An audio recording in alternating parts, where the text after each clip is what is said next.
Just 3 weeks away. A little under 3 weeks away. And the laughing, it'll cease. Because Mick Cronin and the Bruins will arrive.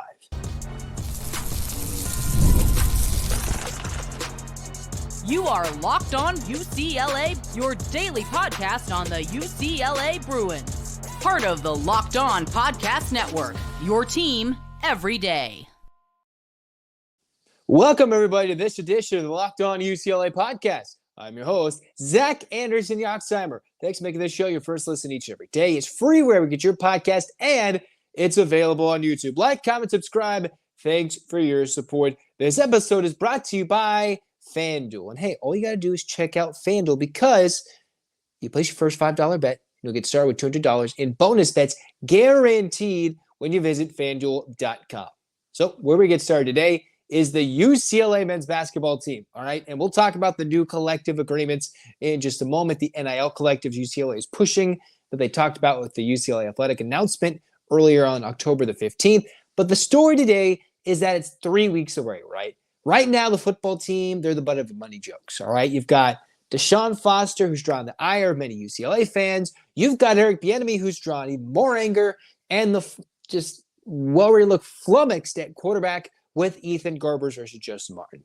So just think, in a couple weeks' time, you've got a team that's predicted preseason to finish third. No preseason, all Big Ten selections, all right? And I think that's a slight.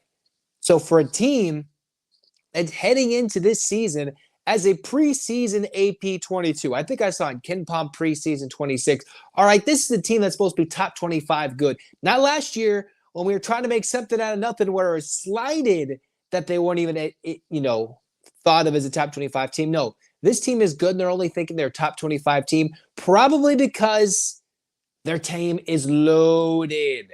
All right. Remember, 6 transfers, 2 newcomers. And the returners, I remember talking about this with Isaac Shade of Locked On College Basketball, also the Locked On Tar Heels host. What we were talking about, the starters, because UCLA returns a high percentage of minutes in scoring from last year, surprisingly, despite only the loss of a Dembona without Berke leaving.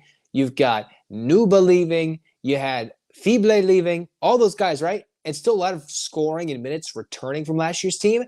Only one solidified spot is there in the starting lineup. That is how good this UCLA team is. Last year, with a conference that sent, 3 teams in the Pac-12 conference then to the tournament, UCLA, which surprisingly almost beat all those teams on the road, all those teams that made it to the conference. One of those teams they did beat in a home game, which was Oregon. UCLA went just under 500. All right, they had some of those teams in the ropes, but they couldn't close, they couldn't shoot. Every weakness has been addressed. One of the worst shooting teams in the paint, from the perimeter, from the mid-range. That's all been addressed, right? You've got the number 3 shooter in the country, one of the top 5 shooting guards from downtown in Dominick Harris. I'm not sure how many minutes he's going to play, but he's going to get on the court. One of the last guys to get to school for UCLA after waiting through the LMU classes through the summer.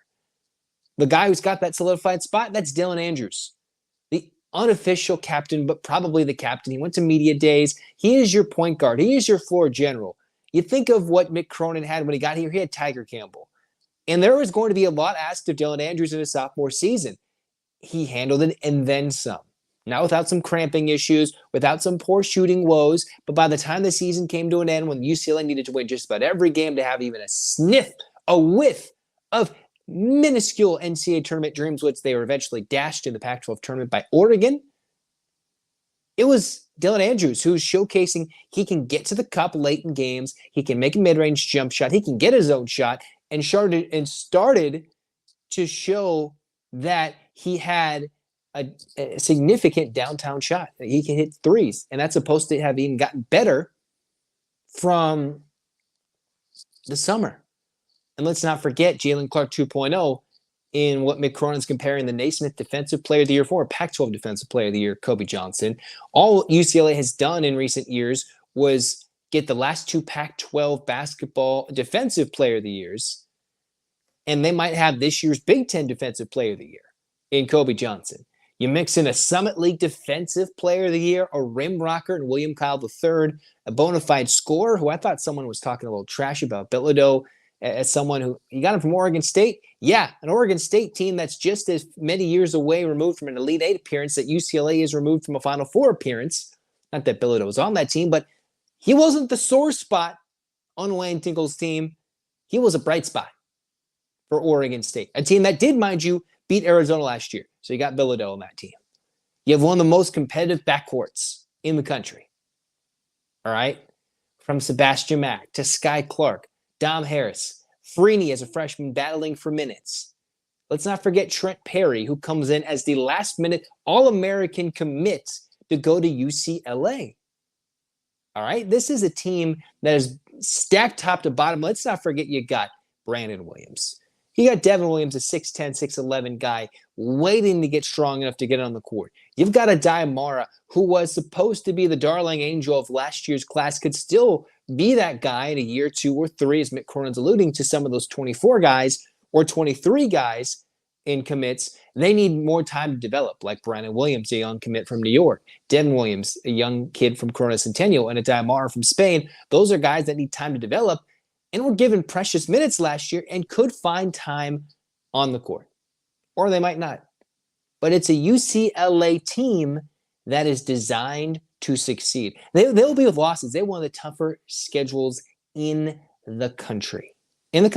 I would think, especially in the non-conference in December. Yes, there's quite a few cupcakes in November. You mix in a neutral site game against New Mexico, but the Bruins, in 3 weeks' time, they're not going to be the laughingstock of the Big Ten.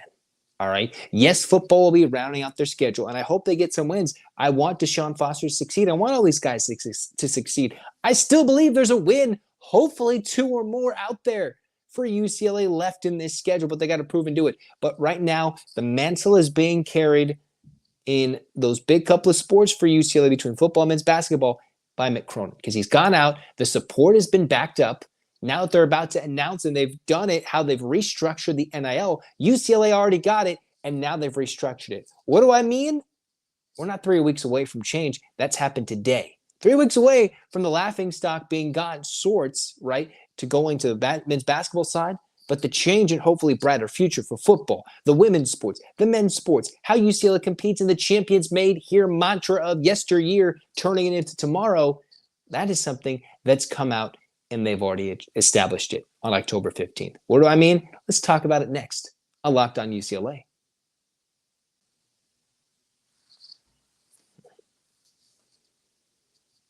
Hey, Bruin fans, it's time to recognize the Roy Player of the Week. So far this season, we've pooled over $10,000 to help support players on Roy. Micro deposits lead to massive change. And with the Roy app, you can direct your support to the athletes you love, ensuring that all funds go to the specific player you choose. Unlike collectives, you know exactly where your support is going, and you even receive exclusive content like personal videos and updates after this season. The best part, it's risk-free. If the athlete transfers or doesn't deliver the content, you get your money back.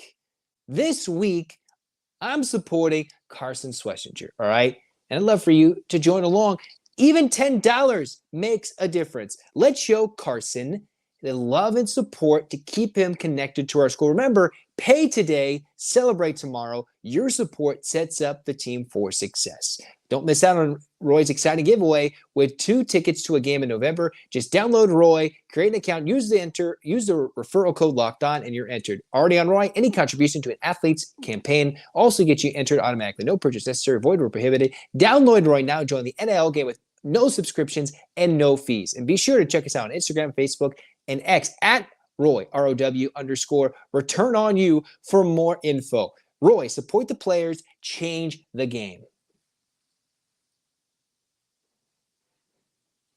With all that talk about collectives, though, how is UCLA doing that to support the team, support the players in their own right moving forward for this team, right? What was the big thing? UCLA, for a basketball school, they didn't have it. They just didn't have it. Mick Cronin proudly wore it on his chest. The men of Westwood proudly denounced that his team, his program did not have the support prior to this offseason.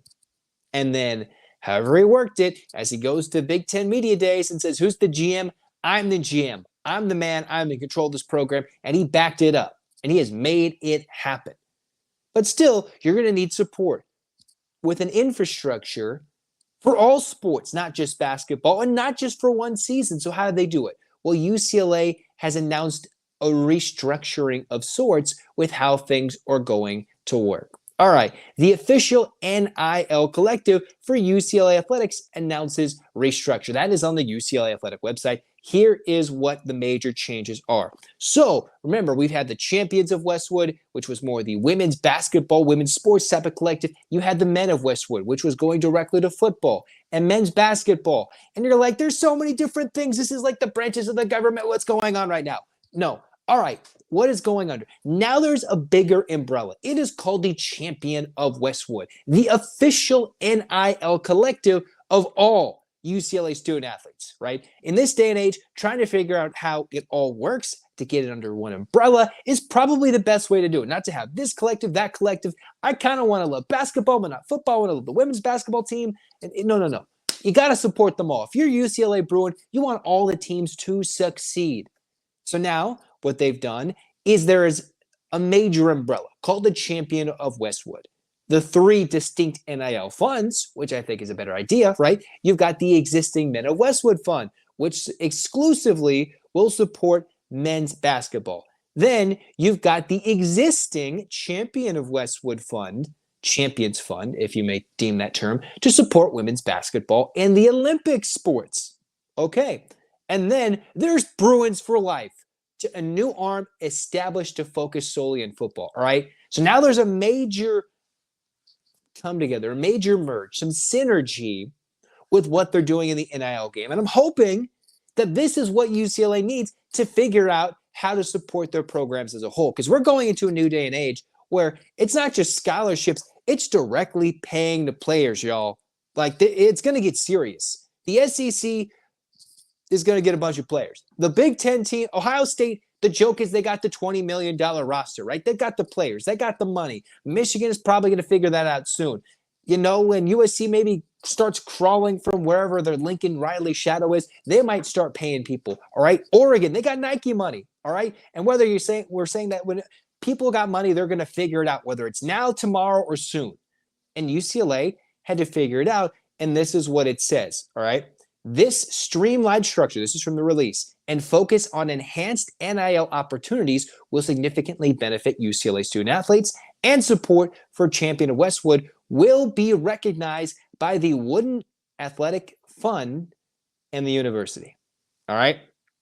So they got the athletics department at the university strengthening their partnership with the collective. That is what Martin Germain said. I know he's not your favorite guy right now, it seems like, for a lot of UCLA people, but there's more than just football. There's everything at play, and until we start figuring it out, they at least need to start building, and whether he is the guy or he is not, that's not the episode we're talking about right now. UCLA still got to start building for the future, start building for the present yesterday and now today. And that is what they're doing. They've got the Champion of Westwood CEO, all right? Imagine talking college sports to someone in the previous decade, and you're like, yeah, I needed a CEO for this collective to go pay a player. Imagine how mind-boggling that would have been. You're like, man, did we hand out enough cash to get this guy to go to UCLA? The scholarship wasn't enough. Our CEO, like, it's just conference realignment, paying players, complete travel, everything for the money, from the playoff structure to the Big Ten SEC trying to ace everybody out, to the NCAA tournament, trying to expand to 300 teams, basically. As you can hear the sarcasm in my voice in most of these points, it's ridiculous. But UCLA needs to do some of these things a little bit to compete, like having a CEO like Ken Rawer, if I'm saying the name correctly, who will oversee both the Champion and Men of Westwood funds, and the Bruins for Life is going to be spearheaded by James Washington and a philanthropist and longtime UCLA athletic supporter, John Manick. All right. So UCLA's announced someone as the overseer of 2/3 of the athletic funds, 2 people to oversee the football funds, and a business operations assistant, Terry Haneke, for the Bruins for Life. So you've announced 3 new people for 4 or 5 different types of roles to support all the programs at UCLA just in the NIL front. All right. So it's to evolve and figure out, hey, this is what a big quote James Washington had to say. We understand what it's going to take for UCLA football to win moving forward. For this program and Coach Foster, one of our own, quote, to be successful, the Bruin football family has to rally around NIL. Bruins for Life gives us a platform to do that. So they have created the platforms. They're trying to make the change. The wins haven't been coming. The coaching hasn't been working. The players haven't maybe been figuring it all out on the field. Maybe on the football side of things, I'm hyping up basketball. The women's basketball team is going to do just the same thing as the men, I think, if not even better. And the rest of the sports are trying to compete in a Big Ten day and age where travel is ridiculous. And in some sports where they don't have to travel, they're trying to compete nationally, right, for championships, no matter how big or small the landscape of the sport is. The Bruins, they are changing the game. They're trying to make it as much as possible that they can figure this out. The champion of Westwood.com site, I believe, is live. All right, so if you want more info, go to championofwestwood.com, woodenathleticfund.com. Those are the big things for UCLA to compete in the future starting now. All right, and now, I just was talking about Roy about directly going, UCLA's got their thing with Champion of Westwood. Hey, this is how we do it as an overall collective. Now it's a combined effort. It's you, the listener, the fan, the viewer, who is listening, consuming the content, supporting me, just by, enjoying, whether you like it or not. You want to think I'm an idiot, but to go support UCLA, you got to go do it, regardless of if you believe Deshaun's the man or not, whether you believe in the AD, whether you believe in the overall administration as they go through the new transition from the literal top up, from chancellor all the way down. It takes a combined effort from showcasing love, right? It can be dead in the Rose Bowl. I understand all the jokes and all the ugly at 45 and nobody. I don't want more fans coming in and saying, it's a Minnesota home game. I'm tired of that. So we got to support and build for the future now. Because we know UCLA can be better with its support. We can be. Now, is it this what is new called product with the amateur student athletes, quote unquote, for both of those? It is changing. Absolutely, it's changing. Now there's platform for UCLA to try and tunnel their way through as a public UC school to the future and do so successfully at a championship level. Otherwise, they wouldn't call it Champion of Westwood. Champion. Now we all have to champion this effort and make it happen. And speaking of champion and potential champions, and one of these teams that is directly affected, obviously positively, by the NIL change, we're talking about the UCLA women because their AP poll, their preseason poll came out. Where'd they go? Let's talk about that next on Locked On UCLA.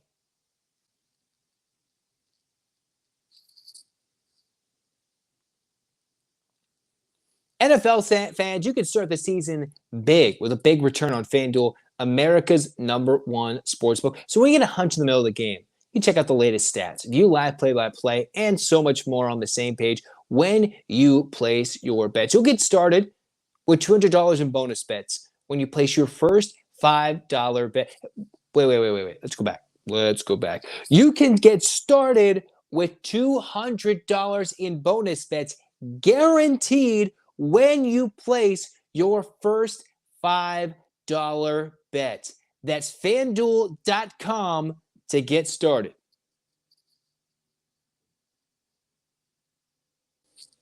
All right, we're rolling to this last segment of Locked On UCLA. I've been loud, I've been energetic, I've been screaming, maybe more or less than normal if it's not a reaction episode. But here we are. We're in the last segment, and we're cruising on together because basketball season is almost here. Whether it's getting out to Paris, getting out to France to watch UCLA women's basketball start the season, or the men start the season at home against Rider, here we go. A preseason poll released for collegiate women's basketball. Associated Press, where'd they start? Well, if you expect the team who went undefeated last year to go and win another title, that's where they started with South Carolina. The Bruins do host the Gamecocks, and I hope you show up and you support for this game. All right, then expected #2, Paige Bueckers going back to UConn with some players going back for Jean Ariema.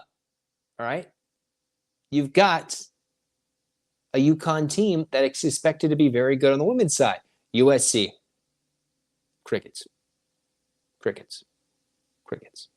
They're third. They are third. Then you've got Texas, who is predicted to finish fourth, or, preseason fourth, UCLA, Notre Dame, and then Kim Mulkey and the pesky LSU Tigers, who UCLA ended their season against in the Sweet 16. We're still bitter about it. I mean, we're not. We're bitter. And then Iowa State is the 8th team in the country, number 9, North Carolina State, and Oklahoma as the 10th team in the country. All right, so here we go.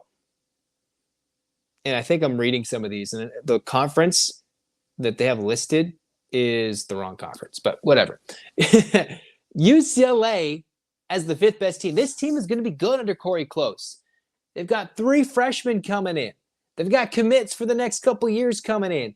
International, youngsters, freshmen from the domestic side of things. And let's not forget Kiki Rice, London Jones. Oh, wait. Jaquez, all right? Baby Jaquez is still there. Oh, wait. Lauren Betts, still a part of everything for UCLA. So some of the best key ingredients for this team from last year are a major factor for this team. All right. Yes, you're losing Charisma Osborne, but you're bringing in talented players, right? A few in the portal, a few youngsters, and some you expect to step up. All right. They've got 3 portal players, 3. I'm excited about this team that I think can absolutely take down a USC team that went to the portal to get some players. That, of course, has Juju and everything, and Lindsey Gottlieb. UCLA took them down, and I thought they handled the game much better at home than they did on the neutral floor or in the Galen Center later in the year, especially in the Pac-12 tournament when they went to like double overtime or about as even as you could get on a neutral floor. A team that could battle that local team across the street, not literally, but, across town, 3 or 4 times this year if they meet up in the Big Ten tournament, if they meet up in the NCAA tournament, which is fairly likely. All right? If UCLA had won their way through, they could have met USC. They could have. It just didn't happen. Just did not happen for 2 programs that actually did not make the Final Four. So UCLA, imagine being in their conference, their top 5, and they're not expected to be the preseason winner. Then you've got Texas, who kind of wondering how UCLA is not above Texas there, but they expect the Longhorns to be really good. They're going to be just under South Carolina in the SEC. Then you've got USC, UConn. You got a whole bunch of things going on in this year. They're crazy with the conference realignment. And yet, for the Big Ten, the talk of the town will be UCLA and USC. The next best Big Ten team listed in this rankings is Ohio State, and they're 14th best. And UCLA handled them last year. Handled them. Let's keep going down the list. Who else could be in the Big Ten? Maryland. Okay. Nebraska at, say, 23. And then Indiana at 25. Teams on UCLA's schedule include a South Carolina game. They got a Louisville game. Who else do they got? Trying to remember. Of course, they got all those conference foes. You've got at least, and then Creighton top 20 in a neutral site game in the Bay Area. All right. So UCLA has got at least, off the top of my head, 1, 2, 3, they've got at least 4, 5, 6, 7, 8, 9, 10. 10 games in the top 25, and there's probably more. And the current preseason iteration, their schedule is going to be tough. UCLA, as good as I think they'll be, nowhere near undefeated. I don't think so. Last year they battled and were somewhat quite close, but the schedule is too tough that they will not be undefeated. I'd like for them to compete in the Big Ten championship for a Big Ten title, regular season, and tournament. It comes down to how they fare against USC in a couple of those games. And most importantly, where UCLA sits right now between a 1 or a 2 seed, that's the difference between getting to a Final Four or playing in a regional far away from LA and closer to a South Carolina or a UConn, or maybe playing the regional a little bit closer to home and playing against a USC or a team that UCLA can beat. Right? That's the difference between the 5 seed and the 4 seed, hosting the first round and having a favorable draw, or getting stuck against one of these teams in the Elite Eight, dare I say Sweet 16 if UCLA's underseeded. That's how they got stuck with LSU in the Sweet 16. And then Iowa as a potential Elite Eight just to win and maybe meet USC in the Final Four, or UConn, which ended up being the case. Because remember, last year UCLA went and beat UConn on a neutral site out of the country. They're that good. Now, UConn had a lot of injuries, but they still made it to a Final Four and were a heartbeat away from beating Iowa and making it to the championship game themselves. So UCLA's on the brink. They just haven't been able to crack the code in a game they probably should have won against LSU in the Sweet 16. It's the same story. Running into South Carolina in the Sweet 16. You have to set yourself up for success this year with a super crazy loaded schedule that UCLA has. A lot of travel, absolutely a lot of travel, and at least 10 chances at the moment to just load up with the teams on their schedule with quad 1 wins, quad 2 wins, most likely all quad 1 wins, and serve themselves with a big resume. Last year, what did UCLA do? They had an absolute gauntlet of a number 1 seed resume, but they lost out to a USC because they couldn't beat them in the Pac-12 tournament and get to a Pac-12 championship game. This year, they're in a Big Ten. I think a conference that is not as deep as the Pac-12 was. I don't think it's anywhere as deep, as super, super talented as it was last year with Colorado, Utah with Peely, USC, Stanford with still having Vanderveer. All right, Cal was sneaky. Good. Washington. All right, Washington State had Charlize Ledger-Walker a year after the tournament, when she was still healthy, took down UCLA single-handedly without Lauren Betts at the time. And now they go to a conference where in the non-conference, I think will be super loaded and challenging. The conference play will certainly be tough with more travel, but I'd like UCLA to rack up the wins and battle themselves into a 1 seed for a favorable draw in the NCAA tournament. And I'm excited because basketball season is less than 3 weeks away. And that's why we should get our hands up. 8 clap time, baby. And 1, 2, 3, 4, 5, 6, 7, 8. UCLA fight by fight. This has been Locked On UCLA. Like, comment, subscribe, download. We're going to talk UCLA Rutgers, more basketball, recruiting, and everything here in Locked On UCLA. Get excited, and thanks for your support. This has been Locked On UCLA. Zach signing off. Go Bruins.